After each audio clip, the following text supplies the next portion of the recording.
guys, it's Jemmy. Today we will play through the second level 20 to 23 dungeon called the Darkshade Caverns. This dungeon is a part of the Ebonheart Pact Alliance in the map of Deshan. The types of ads found in the Darkshade Caverns are the pit rats that use different weapons. You have the swordsmen, you have the archers, then you have the menders, which are the healers. Also, you find kormas, dwarven spiders, and the dwarven centurions, or centurions. I don't know, sounds like churros to me. The recommended group setup would be the standard 1 tank, 1 healer, and 2 DPS. Of course, as I said before, this dungeon can be completed without a tank, so that setup would be 3 DPS and 1 healer, but there might be a chance that the 3 DPS, 1 healer is a little bit more challenging than if you did have a tank that could hold the aggro of a mob group or the boss.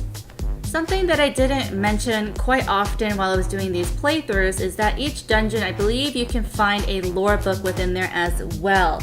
This one that you just saw said the art of cooking korma eggs, I think, or it said art of korma egg cooking, that's what it said. So if you are running the Darkshade Caverns, you want to make sure to collect that lore book while you are in here. Since in the last video I explained in in-depth detail about the importance of killing off the healers first so that they don't heal their allies, I'm not going to go into it as much in this video, but again, we want to watch out for those healers. We want to burn them down as fast as possible. That should be your top priority. So the starting area of the Darkshade Caverns, you're going to see a lot of these pit rat groups of ads. So they're all going to be like humanoids basically, who are going to wield all those different weapons, the healers, the rangers, the swordsmen, like I talked about. But once you get past that first part, then you start seeing a whole bunch of kormas, like korma ads here. They're pretty much going to be all kormas from now on, and then later on it's going to move on to the dwarven ads.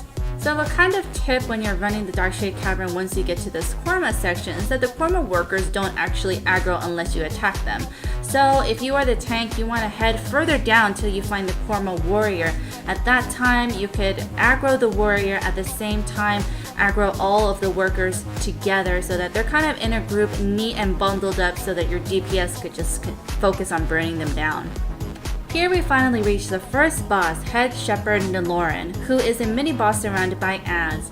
DPS should make the ads their first priority while the tank holds aggro. Niloran has a smaller life bar than the other mini-bosses I've encountered till now and can be defeated pretty quickly. Almost too quickly that the first time I actually ran this dungeon, I mistook her for just a regular trash ad. Once you defeat her, loot her body, head back out of the dead end where the fight took place and down the other tunnel.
The second boss, Foreman Lathon, arrives only after clearing the ads lingering in this room.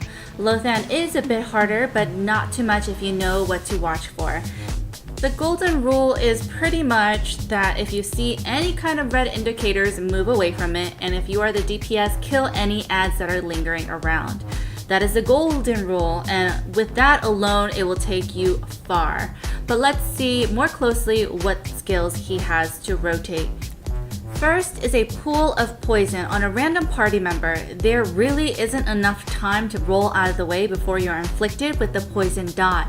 So the best thing to do is get out of the circle if you haven't already thought of doing that. And after, use a healing potion so that you're not burdening your healer so much, because these poison circles come up repeatedly throughout the fight. It doesn't have to be your higher end healing potions, but just as long as you're using some kind of potion that will help your healer. I'm pretty sure you've picked up some along the quest or fighting some adds nearby. The third skill Lathon has is that he also summons Korma adds, 6 adds at once. Once the adds spawn, DPS want to shift their focus from the boss to the adds, then return back to the boss. So with those 3 skills, it's pretty much a rinse and repeat. Also, if you have any ults, toss it in there as well. It would only help. Once Foreman Lathon is defeated, loot his body and head up the ramp he had came down from.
The third boss of the Darkshade Caverns is the Hive Lord, who is basically a large Korma warrior.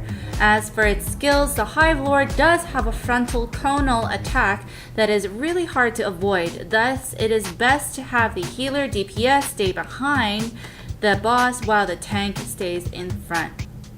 Second skill is a large AoE that will extend out from the boss. Anyone caught in the circle will take continuous bursts of damage till they get out of the red indicator. Getting hit by it a couple of times won't kill you, but if you stay within the circle for an extended period of time, you might die if you're not capped off at full health. The third skill that the Hive Lord has is that it will just randomly shed aggro from the tank, so it's really not the tank's fault, and jump to another party member or head over to another party member and basically deal some damage to it. Once it has done that damage, it will kind of regroup or return back to the tank as long as the tank is continuing to try to regain that aggro.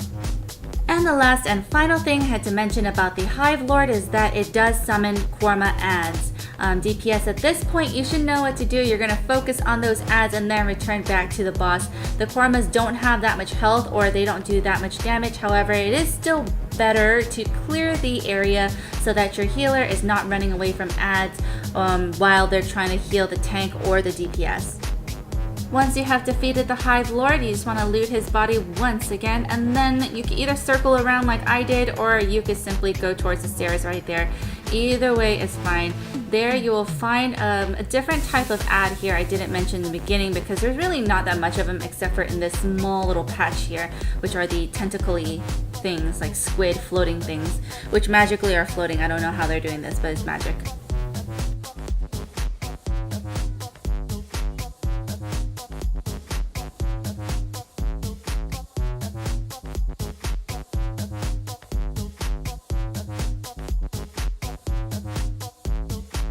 The fourth boss is the Cavern Patriarch mini-boss, which is a giant netch. This boss is, in one word, a freebie. It does have a poison attack, however the damage is so minimal that you don't really have anything to worry about. So pretty much, guys, enjoy the free loot.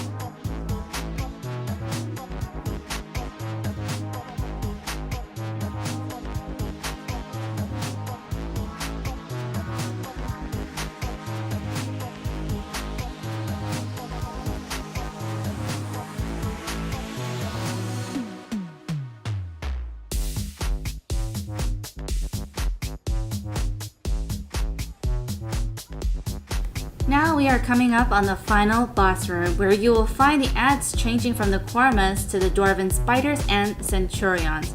Clear the ads heading up to the boss room and the few stragglers who are in it. The final boss of the Darkshade Caverns is the Sentinel of Baku, a giant Dwarven.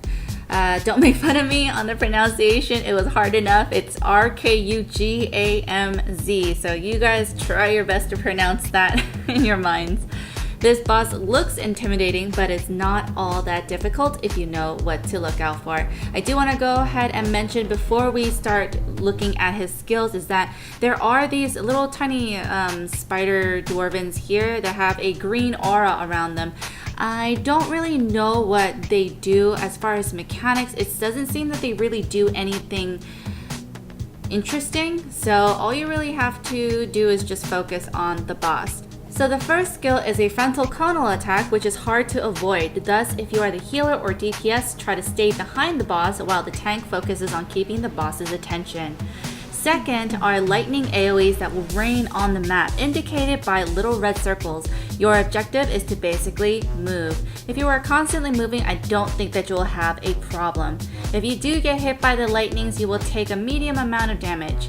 Note that if you are really not good at coordinating, attacking, and moving at the same time, then focus on moving around. So avoid the attack first, and then once the attack is over, you can resume your attack on the boss without worrying about being hit by the lightning. The third is a spinning attack, where the Sentinel will spin chasing after one person. Whoever it is chasing, run. Just run. Don't attack and run, just run. I can't really be more clear about this. Also, run in a large circle. That way your teammates can be safe within the center of the arena while you are free to run without worrying about if you're going to run into any other teammates.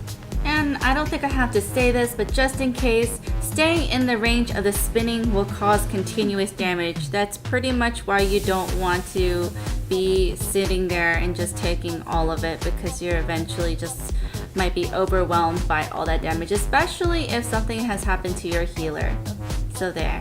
Just rinse and repeat this process and watch out for any of those red indicators. Remember our golden rule, guys. If it's red, you want to be out of it already. I know that you guys are smart, so you pretty much probably already know this.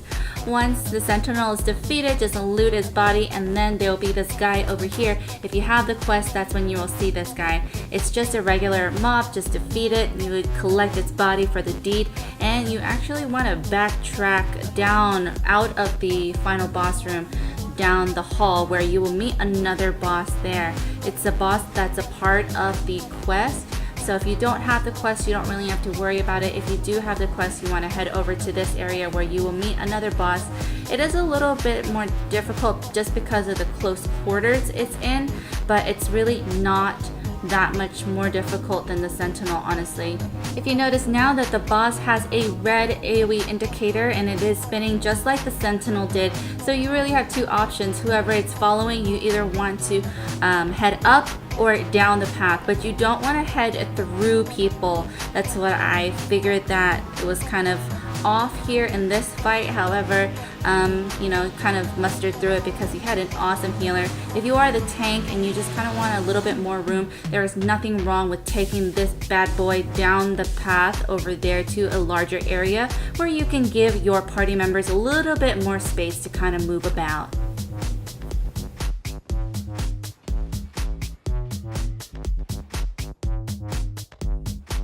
Once you have defeated that boss, just run up the stairs to talk to the NPC to finish out the quest and receive your rewards.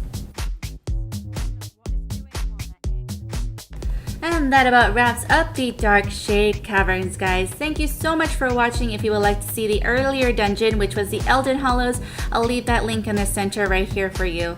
I do also have a new vlog up if you would be interested in watching that, with that link in the center as well.